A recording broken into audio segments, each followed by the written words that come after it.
Good afternoon, and welcome to this final plenary session of the day, which is entitled A New Vision for the Mekong Region.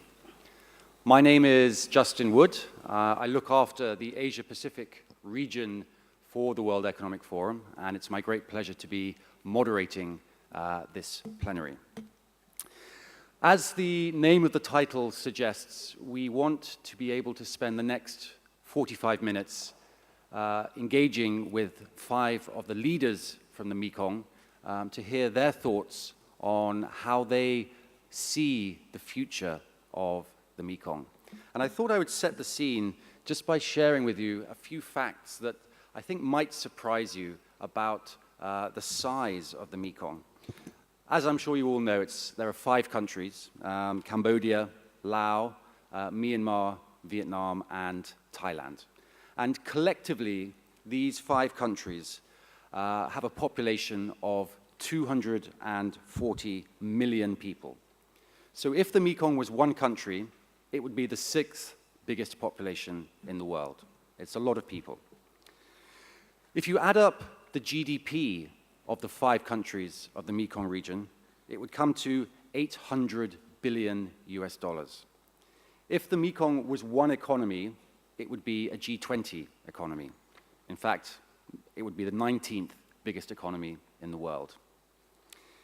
If you add up the combined value of exports from the 5 Mekong countries, they would come to $466 billion. The Mekong, if it was one country, would be the 9th biggest exporter in the world. So clearly, the Mekong region is very significant.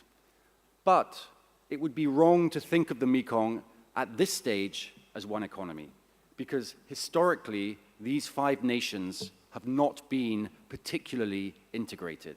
I think it would be fair to say that they have not yet fulfilled the full potential that they might achieve of economic integration. If you look at something like exports, the share of exports coming out of the Mekong countries that go to other Mekong countries is only 8% of the total. So 92% of those exports go elsewhere in the world. If you compare that to the European Union, it's 70%. So the European Union, 70% of its exports go to other European Union countries. In the Mekong, it's only 8%. So that's an indication that it's not yet particularly integrated on trade. If you look at the value of foreign direct investment going into the Mekong countries, only 4% of it comes from other Mekong countries. So clearly, again, it's an indication that these countries are not yet investing heavily in each other. So yes, these countries are geographic neighbors, but they're not yet deeply integrated. And one of the things that we want to explore during this session is how that can be changed and what the vision for integration might look like. There are, of course, many master plans and frameworks that have been developed over the years to try to build a more integrated Mekong region. In the background, of course, we have the ASEAN integration process, the ASEAN Economic Community, and all 5 Mekong countries are part of that, so that's clearly something that's trying to build and bring these countries closer together. But then there are specific plans. In 1992, for example, the Asian Development Bank launched the Greater Mekong Subregion, which also includes South China, and has been working steadily on trying to build connecting infrastructure and so on. And that plan from ADB, I think, is one of the most significant that's at work in the region. More recently, in 2003, under the guidance of Thailand, we had a new framework called ACMEX. ACMEX is an anagram of the 3 great rivers running through the region, the Ayeyarwady, the Chao Phraya, and the Mekong. It's another way of trying to frame the issues tied up in integrating and bringing these 5 countries closer together. Most recently, we saw China join in with its own framework, the Lanqing Mekong Cooperation Framework. And again, it's another effort to try to stitch the region more closely together in economic terms. So today, I'm delighted to have with me 5 of the leaders of the region. We have, to my immediate left, Nguyen Xuan Phuc, the Prime Minister of Vietnam. We have Samdech Techo Hun Sen, the Prime Minister of Cambodia. We have Thongloun Sisalith, the Prime Minister of Lao PDR, Aung San Suu Kyi, State Councillor of Myanmar, and we have Prajin Juntong, Deputy Prime Minister of Thailand. So a perfect cast to answer some of these big questions. To get the discussion underway, I'm going to start with Prime Minister Phuc and work our way down the line. And I want to ask you, when you think about the Mekong and you think about bringing these countries together, what's your vision? How do you see these countries fitting together in a way that is bigger than the sum of the parts? What's your vision? What would you like to see this Mekong region look like as these economies come together? Prime Minister.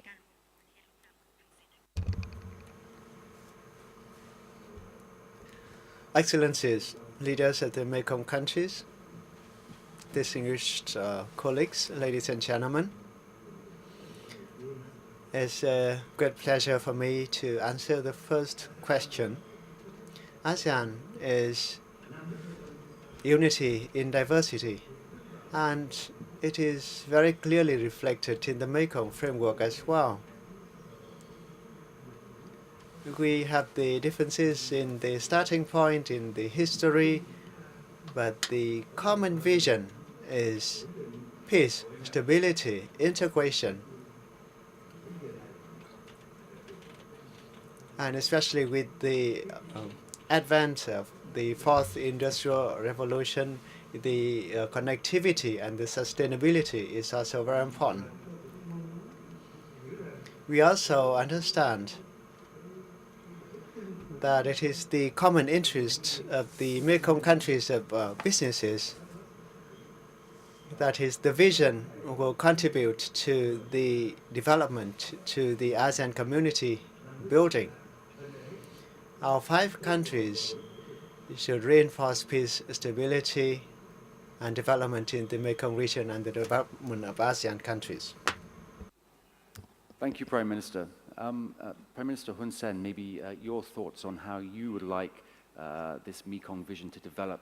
And maybe if I can ask you, how do you see the differences between the countries? Because many of the Mekong nations, your economies produce similar things. Just to give you a very basic example, you all produce rice. And so as rice producers, you are competing with each other. But where do you see potentially differences where these economies can complement each other rather than compete with each other?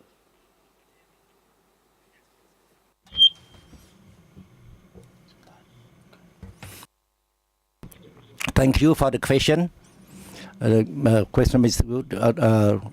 Answer maybe. We can see the situation of the Mekong country, and like Excellency Prime Minister Nguyen Phuc mentioned already, ASEAN start from a different condition, and I expect that ASEAN will be successful at the time that Mekong countries develop. The initiative, the integration of ASEAN start between the big gap, those who live the Mekong riparian country with the old ASEAN countries. I can see that if you talk about the economy, the 5 Mekong riparian country have a similar product. But that does not mean the similar product it's only the competition, but it's so complementary. I say, for example, lately, if we only review the trade between Cambodia and Vietnam, between Cambodia with Thailand, we can know that our country complement each other, even though we have a similar product.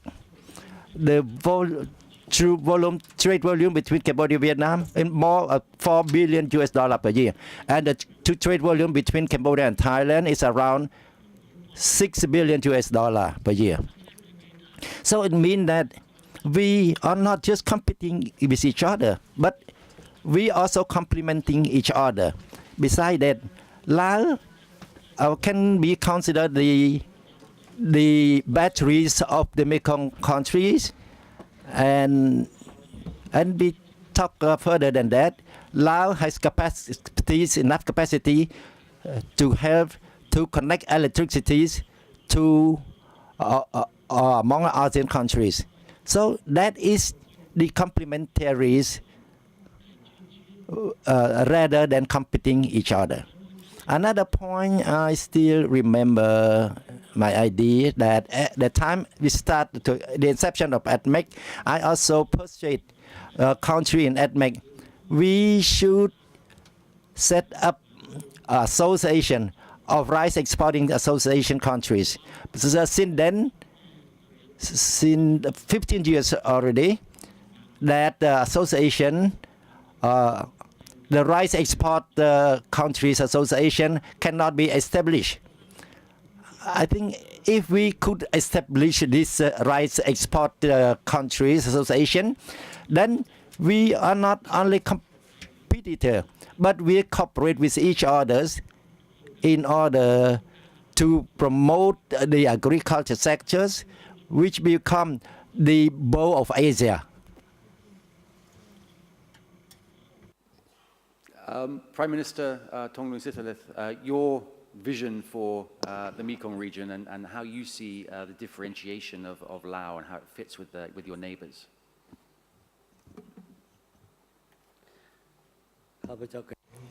I agree with the views of Prime Minister of Nguyen Xuan Phuc and Prime Minister Hun Sen that the Mekong member countries, the 5 Mekong countries, are one. Together, we support each other and we address issues and challenges together. We've done this for the past years, and I am of the view that the 5 Mekong countries in this region, we are good friends and we love each other. We cherish the Mekong River that we share, that has benefited the peoples of our countries. So the countries in the Mekong region share the same interests, and we have seen creation of various mechanisms such as MRC, GMS, ACMEC, CLMVT, and Mekong Lancang Cooperation Framework. We also have Mekong Japan and Mekong Korea mechanisms, and Mekong Mississippi Cooperation. All these mechanisms have been established with the aim to enhance cooperation between these member countries.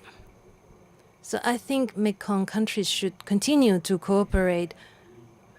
And competition is good. We should encourage competition, but not to compete each other, but rather to be mutually supportive, support each other, and to develop together. So we should go towards this direction of mutual support and cooperation. We should protect the Mekong River to be a river of sustainability,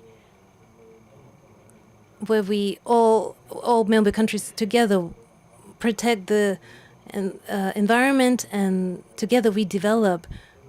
We should not think that one member country is trying to use the Mekong River for its own interests only, but this is for the interests of all Mekong countries. That's my view. Thank you. Prime Minister, if I can have a follow-up question. Prime Minister Hun Sen, in his comments, suggested that one of the unique things about Laos and your economy is the fact that you have very strong hydroelectric capabilities and that you have the potential to become the battery of the Mekong region and perhaps even further by exporting your electricity. I wanted to ask, if I may, a question about, we know in July you had a setback when one of your dams collapsed whilst it was being built. Can you tell us, has this impacted at all the schedule that we should expect for the development of your electricity and your electricity exports? Has this changed the outlook for Laos' possibility to be the battery of Southeast Asia? ขอบใจ Thank you, Justin, for this good question. I was expecting this question for Laos.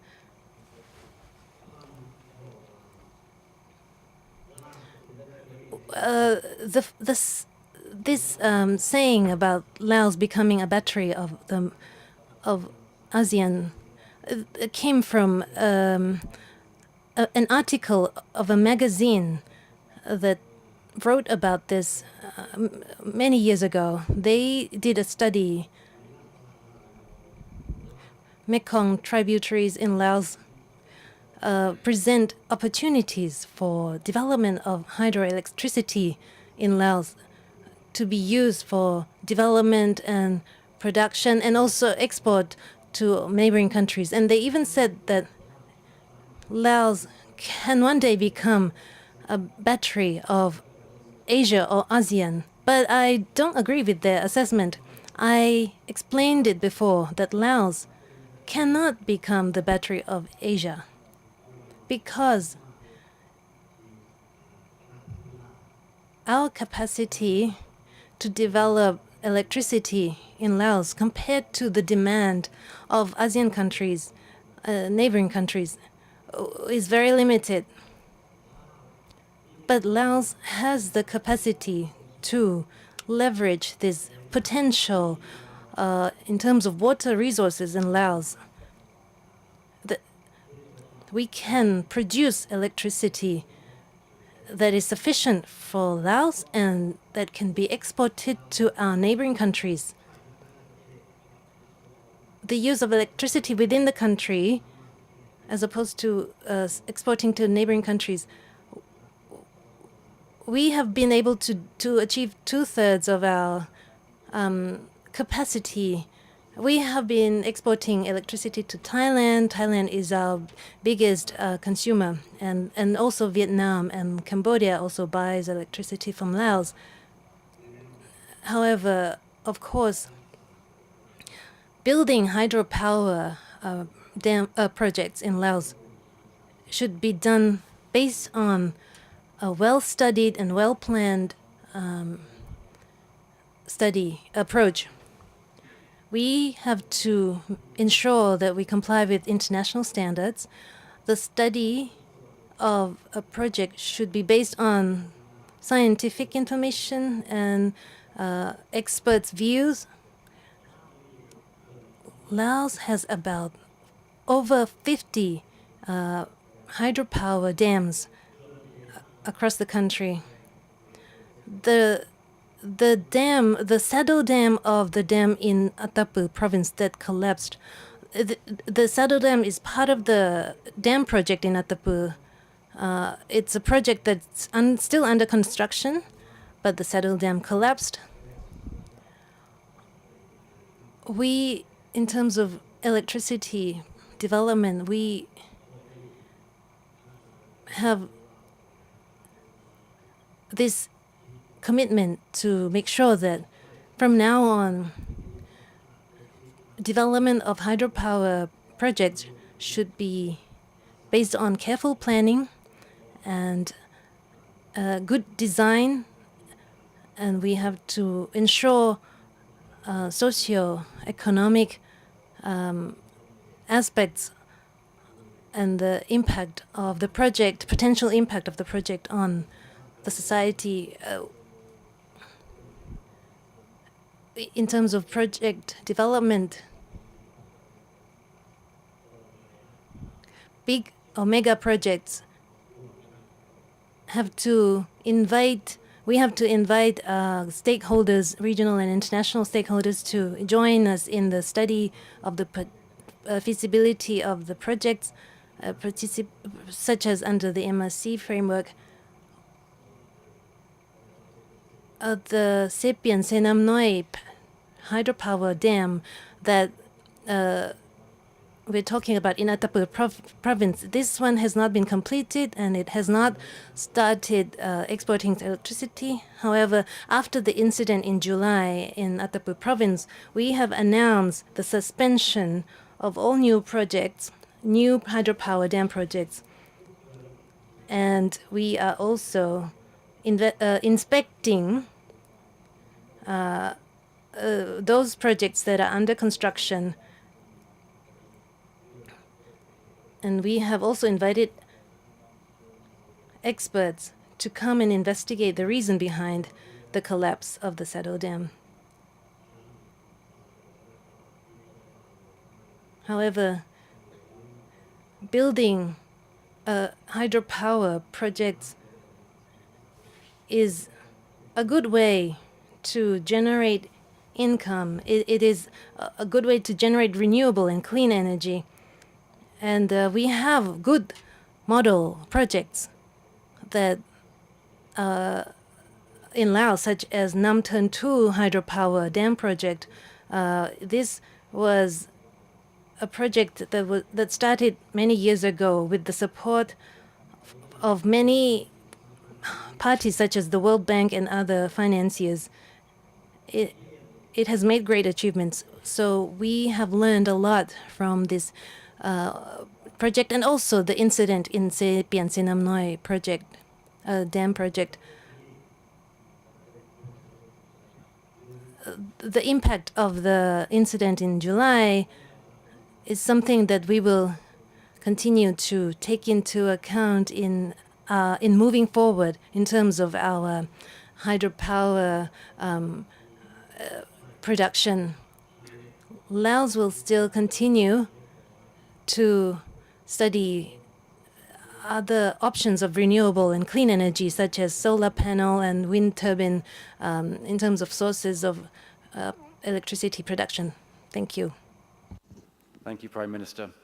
Daw Aung San Suu Kyi, perhaps I can ask you the same question in the sense of what's your vision for the Mekong, and what's your view of Myanmar's role and perhaps the differentiations of Myanmar within that vision? Well, actually, physically speaking, we're very much on the periphery of the Mekong, but because of our shared cultural and historical experiences, we feel that we are an integrated member of the Mekong family. It occurred to me, listening to the other panelists, that there are lots of C's involved: competition, cooperation, complementarity, common challenges, climate change. These are all the things that we are facing now. And I think this will give us a very, very good chance to cooperate.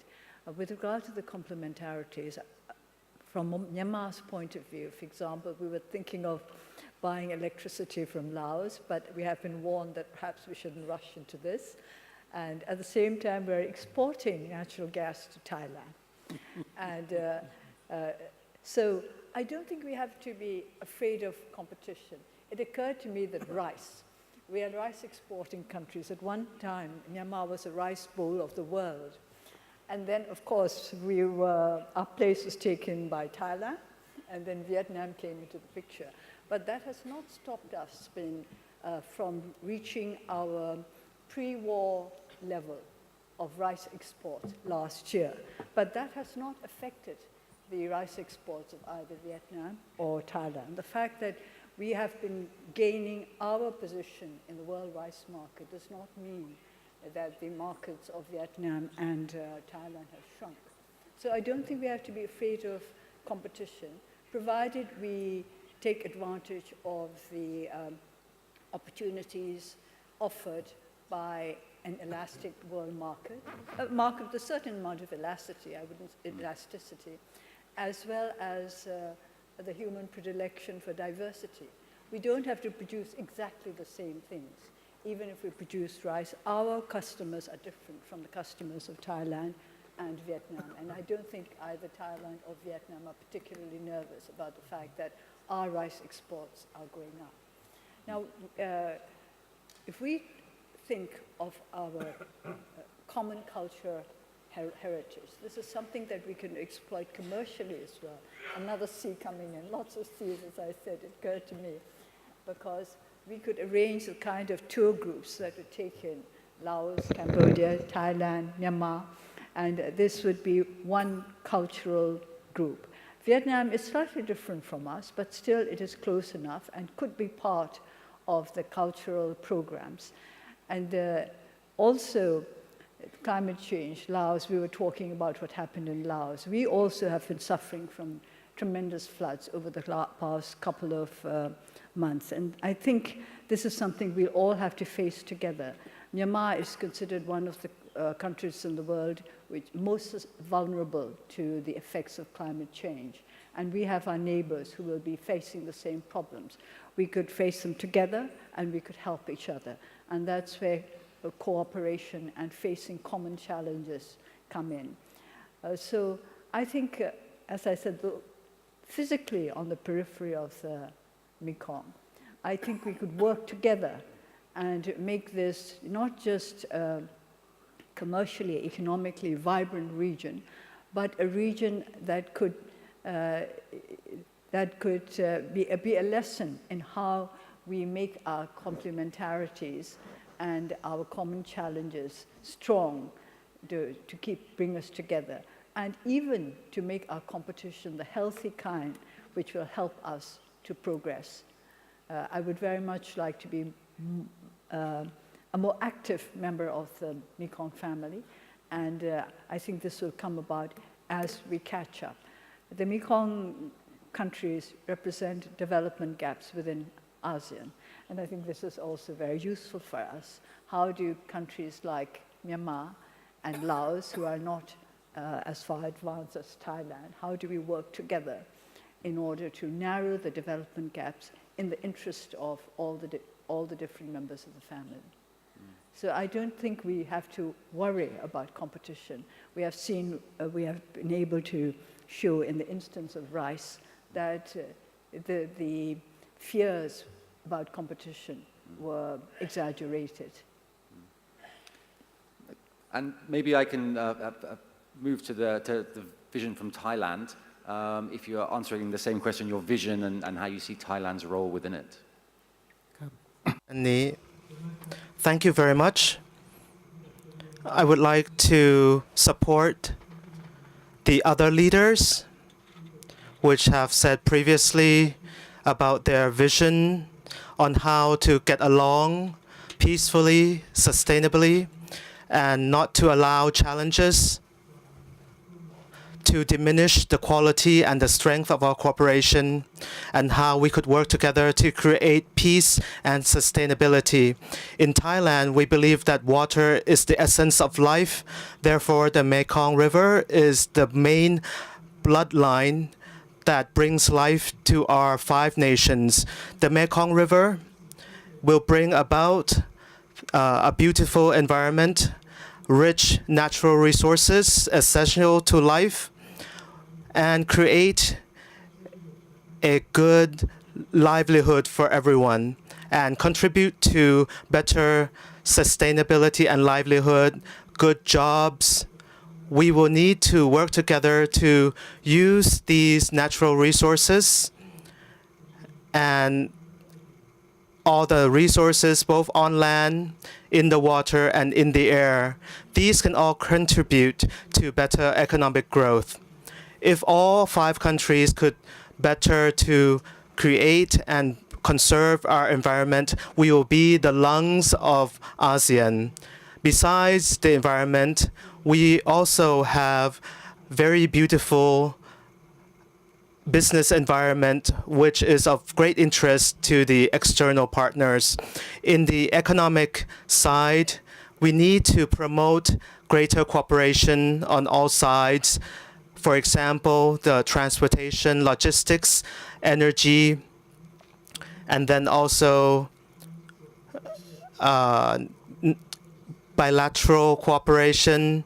The PPP cooperation is also a model that we should also study.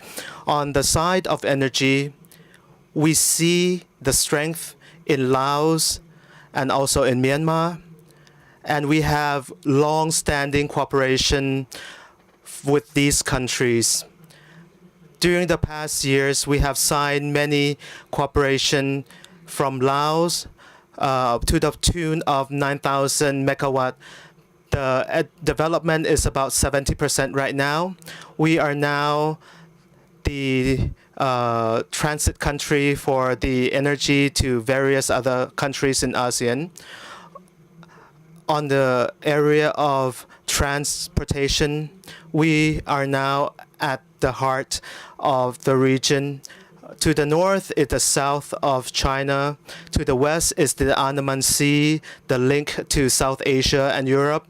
To the east is the Pacific, which connects with China, Japan, and Korea.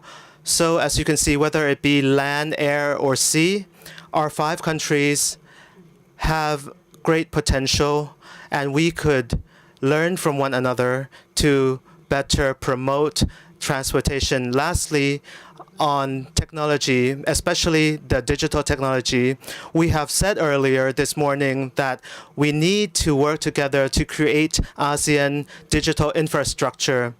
As I understand it, our grouping has great potential and is ready to work on it to connect us with the world. Currently, we are dependent on technology from outside the region, but we ourselves have great potential, great expertise, and we have to use this expertise to link us with the world. We need to work together to have us as a more interesting place for our external partners. And this development, this cooperation will help to create greater livelihood for all our people and have strong development assisted by technology, and this will have a great future for our 5 countries. Thank you. Thank you, Deputy Prime Minister. And I'd like to pick up on your mention there of technology, because, of course, the 4th Industrial Revolution is a big theme of our summit. And Prime Minister Phuc, maybe I can return to you, because I know that Vietnam has been involved in some interesting developments around digital connectivity in the Mekong. And if you look over the past 25 years or so of the Mekong integration efforts, it's very much focused on physical infrastructure, building roads along the east-west corridor and the north-south corridor. And physical infrastructure is, of course, very important. But are we now moving into a new era where digital connectivity is becoming more important? So perhaps your views on how the 4th Industrial Revolution changes the nature and the priorities under the Mekong integration plans.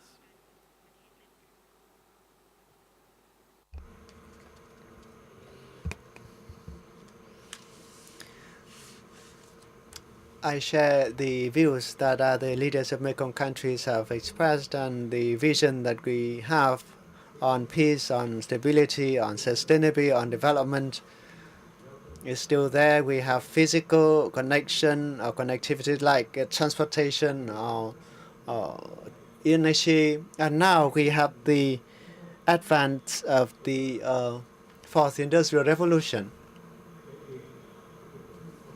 And I believe that digital connectivity is not somewhat affected by the 4th Industrial Revolution.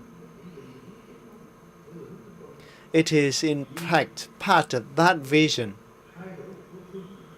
And there's no change to that, but we can change certain modes of cooperation or add certain plans. For example, we are connecting a telecommunication system through 3 countries, Vietnam, Laos, and Cambodia. That is the flat roaming plan. The same charge for all 3 countries on telecommunication fees.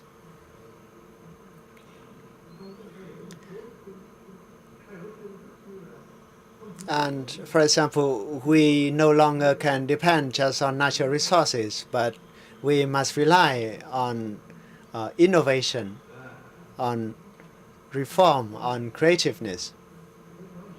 And that kind of new forms of connectivity will make Mekong countries connecting with each other in a more dynamic, more inclusive manner and creating new driver for the integration of Mekong countries. So the connectivity in the fourth industrial revolution affects the development of countries in different aspects, and we need to make certain readjustments. For example, the implementation of e-commerce, or the dismantling of trade barriers, enhancing connectivity, sharing best practices in economic governance, implementing big plans in the fourth industrial revolution. And the four countries have agreed on convening on a biannual basis between Mekong countries on this topic. So we need to adjust on certain aspects, but there's no change in the vision for the 5 countries of the Mekong countries in the fourth industrial revolution. And it is my belief that the fourth IR will help boost the development of these countries in a faster and more productive manner. For the roaming charge that's now flat for across the countries involved are Vietnam, Myanmar, Laos, and Cambodia. Will we see Thailand join that group? Only 3 countries. Oh, only 3. But would Thailand, is that exploring the option of joining this group?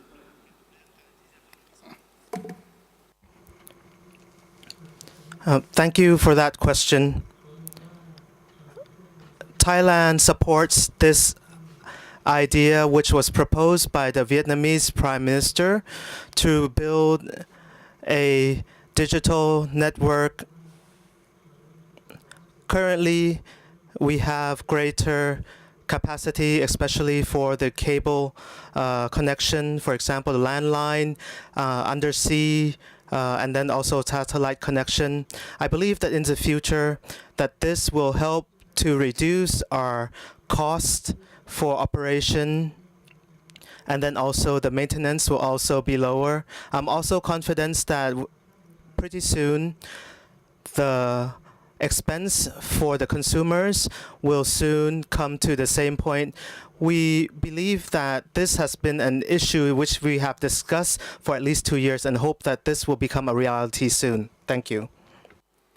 Dor Suchi, you mentioned in your comments earlier about the income gaps and the fact that some countries have much higher income than others. Do you, when you look at the fourth industrial revolution, do you see this as something that is going to drive convergence of incomes, or do you worry that it might drive divergence of incomes? Do you think these technologies will be inclusive and empowering, or the opposite? I suppose basically it depends on how you use them, because there's always a plus and a minus to every situation. For example, you were talking about digital connectivity and comparing it with the physical connectivity of the Mekong region. Now, it is possible that digital connectivity, too much emphasis on digital connectivity, could make us overlook the physical connectivity, which is very important, because I've noticed that people are all usually on their phones with somebody very far away and not talking to whoever is sitting beside him or her at all. And that means that, in a sense, physical connectivity has been taken over by digital connectivity. So with regard to the income gap, are we going to make the resources of the fourth industrial revolution bring us together closer, or to drive us further apart? I think I'm confident that the Mekong countries will take the path that will bring us closer together, because, as I said, we have shared cultural values, we have shared historical experiences, and that helps us to generate empathy among ourselves and to understand each other and to try to help each other more. And I do not get the impression that the members of the Mekong countries are actually afraid of competition. It's outsiders who seem to worry that competition will drive us further apart. So I think that the narrowing of development gaps will be helped by the fourth industrial revolution, particularly as I have great faith in the ability of our people to take quantum leaps. And Prime Minister Hun Sen, maybe I can turn to you and for your views on how you think the impact of fourth industrial revolution technologies might change the relationships and the interactions between Cambodia and your neighboring Mekong countries.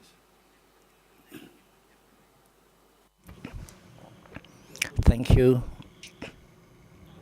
According to my understanding, we are not in the situation like the collapse of the dam or running against the wall between the fourth industrial, into the fourth industrial revolution. Actually, in reality, it has been happening already. Today, we are in the stage, let's say the traffic from a small road to the big road. So there is no risk like the collapse of the dam in Laos or the collapse of dam in Myanmar. In reality, during the last few years, whether we send a message through what? Now we send message. How the way we send message to each other? Let's say in solving the certain problem, we has been and are within the fourth industrial revolution already. So I think there is no change of perception or the change in the relation between countries and country, between the neighboring countries, or with a country of outside the region. But on the contrary, what we have been and are having, we will move smoothly, but we have to catch up with those situations. I see that for country Mekong or ADMEC, the important thing is the priority is the connectivity. In order to guarantee that our country, all the country, get together in a convenient way, we connect in physical connectivity and digital connectivity, and within that, what is important to that is to the legal facilitation. If we do not try to make a legal facilitation, the legal gap would be different. So the integration and the cooperation, let's say the customs tax at the border, it still has a problem. Even Cambodia and Vietnam, which needed to sign agreement with each other, before we have to suspend the signing agreement with them. Later, we discuss and agree with each other about the signing, not to have a double taxation, not to have double taxation with a neighboring country. And the neighboring country, it is necessary in order to respond to the need of integration and the closeness between the neighboring country, in which there is no point that would change the mindset or the relation because of the fourth industrial revolution. Another thing, I think that the economic connectivity, there are more sectors, let's say, in the neighboring country in the region, ADMEC or Mekong riparian country, besides the physical connectivity, let's say roads, electricities, air link, or waterway, we have other issues that need to take into consideration. Let's say the use of water at the border, whether how we could help each other. This is very important for the country that have the agricultural relation. Let's say in Vietnam have the water source. In Cambodia has no water source. But sometimes in Cambodia we have water source, and Vietnam have no water source. So there should be a cooperation of using this water together. So I would like to use this situation to become a situation that we can integrate more with each other.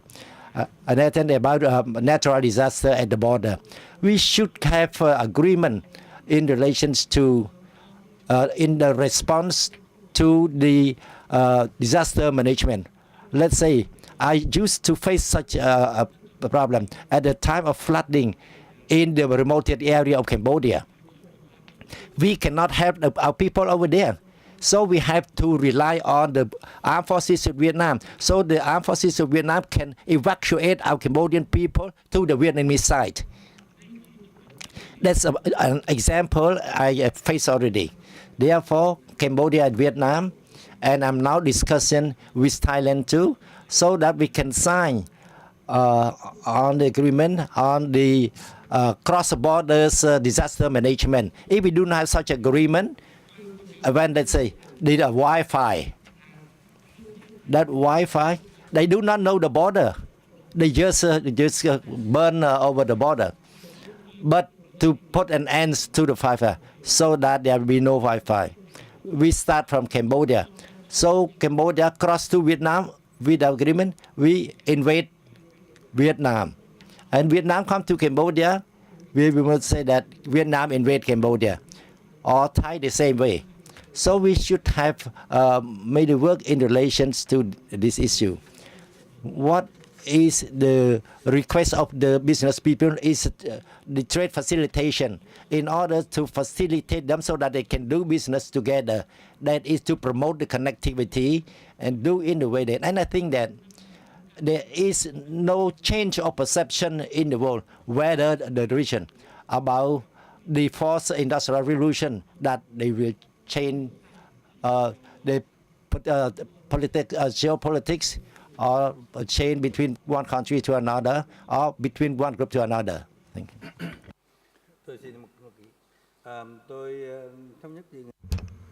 I agree with Prime Minister Hun Sen and Prime Minister Thong Loon that for countries within the Mekong region, the hard connectivity, or physical connectivity is very important in the following areas. One is the water resources to ensure the effective use of water resources and environment and livelihood.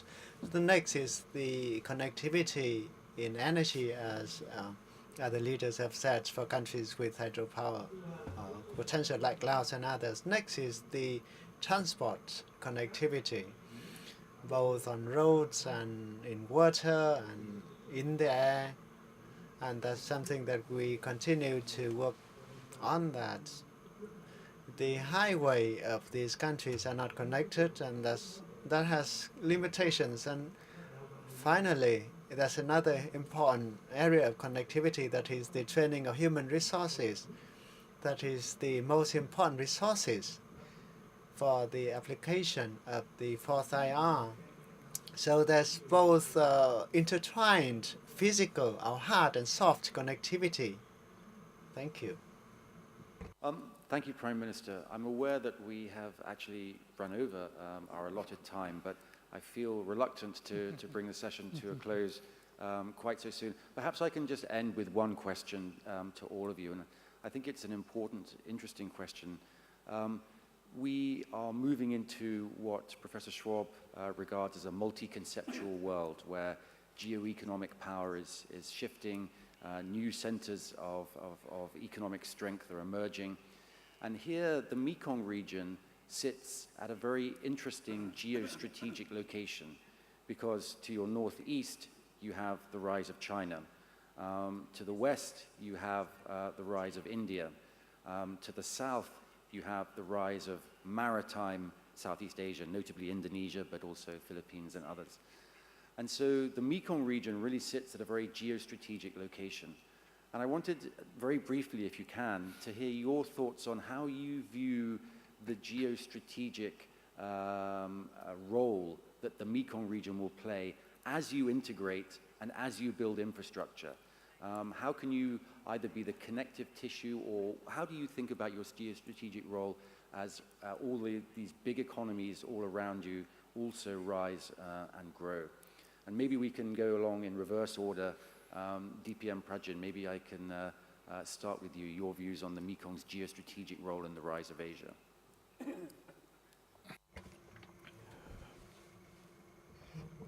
Thank you very much. Thank you that you have seen that our region will in the future become the center and the gravitation drawing people together in the region. The world map is not made by us, but as you can see, we are at the far right of the world. In the middle, there is Europe, and to the west, the left side is the Americas. So the new picture that we will see, that the Mekong River can act as an important center which can move and connect the left and the right. And we hope and we are confident that we will be able to act as the connector of both regions. We hope to help and connect through physical, digital, and then also the cultural side of connectivity. We are sure that we will be able to help in this aspect. At the geopolitical side, I would like to say that ASEAN, especially on its political, economic, and social affairs, we strive to work together to improve the capacity of the human resources, to have the digital literacy, and help each other and work together to forward and advance the 3 pillars of ASEAN. Thank you. Thank you very much, Deputy Prime Minister. Daw Suu Kyi, your thoughts on the Mekong's geostrategic role? Well, Myanmar has always been particularly conscious of our geostrategic position, because our geopolitical position, if you consider it, we are the ones who are directly between China, India, Southeast Asia, and of course the south of that area. So we've always been sensitive to this, that we have to balance our friendships and our relations as a part of Southeast Asia, as well as the gateway to Southeast Asia from South Asia. We have connections with East Asia through China, with of course Southeast Asia, and with South Asia. But we feel that the fourth industrial revolution makes it easier for us to make the best of our geopolitical situation, because we don't have to depend just on the physical contiguity that was so essential previously from the strategic point of view. And it, in a sense, it also makes us feel closer to the other Mekong countries, because they now have to share the same sensitivities that we've been facing for a very long time. So I think that the change in the, if you like, the geopolitical status of the world brings us closer to the other Mekong countries, in spite of our physical, as I keep emphasizing, the fact that physically we're just on the periphery of the Mekong. Thank you. Prime Minister Thongloun. Thank you. I am of the view that the Mekong region, we must not forget that our 5 member countries, 5 of us are members of ASEAN.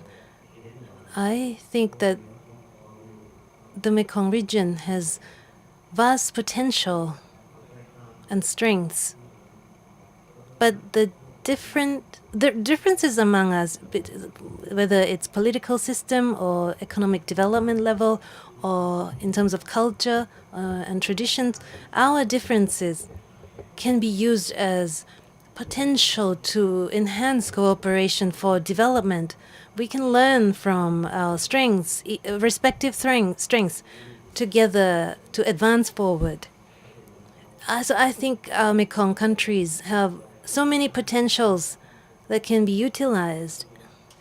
And in the era of the fourth industrial revolution, I am confident that each member country will be able to use it for the benefits of their respective countries and also as collective benefits for the region.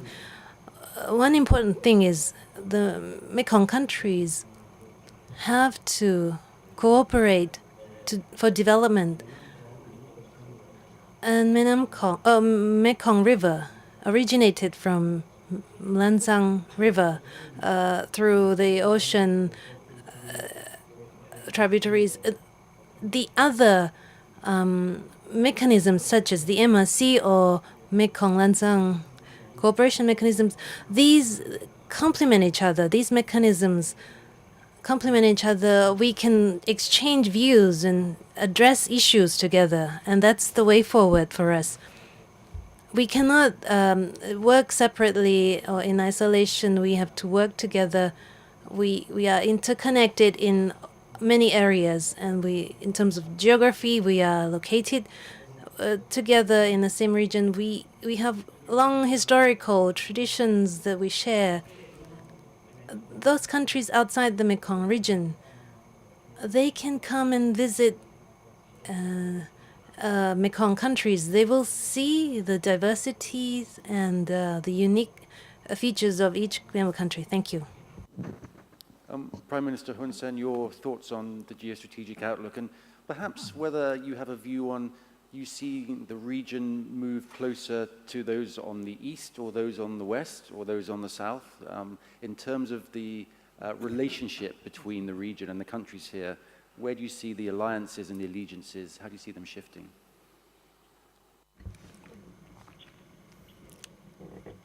For me, what I see, my understanding is that we should start to review from our past. In the past, the Mekong riparian countries are not in good term, were not in good term because of the context of a Cold War during that time. But even though the administration during that time were not in good term, but they cannot prohibit the people from doing business together. Let's say, for example, Cambodia with Vietnam, Cambodia with Thailand, Cambodia with Laos. There's no much problem with Laos, but with Thailand, but with Vietnam. In the past, the government is not in good terms with each other, but the people, they do business together. They would like to live peacefully together. That is a point I can see that the past with the obstruction from the government level cannot obstruct the people from doing business together. Now, at this time, the government paying attention, cooperating with each other for the connectivity and facilitate the people in doing business together. So I think that Mekong riparian country truly will bring good luck for their more than 200 people that live with each other. And it is not competitor. And in the future, we can become a country of community, not like a block within ASEAN, but we can, in the concrete situation from the least developed country, and try to integrate itself with all ASEAN countries. But Thailand and Vietnam, they are more able among the 5 countries, my 5 Mekong region countries, that can help speed up the development, let's say the human resource development or the connectivity. And Vietnam and Thai is more able to help. And another thing is that I should also speak whether it's a World Economic Forum, but prohibit from talking politics. But we should take political obstacle outside from the Mekong riparian country. Otherwise, the 5 countries that are sitting here are not qualified like the European country. Vietnam have one party, not the pluralism like what European like Finland. Laos only one party country. And in my country, we have just a recent election. I'm now just 4 days a new Prime Minister of Cambodia, the new Nguyen, after I've been doing this job for 30 years. And Myanmar is more serious than that. That has been a leak as a genocide. But whether you understand about Myanmar, you know Myanmar, that had to solve many challenges in relations to national security, in relations to one group that need to understand about Myanmar. But outside countries, outside the region, they always hit our head. Like they had to follow their way, to follow this and that. At the time, the condition of each country cannot follow that way. And in Thailand, it's more serious.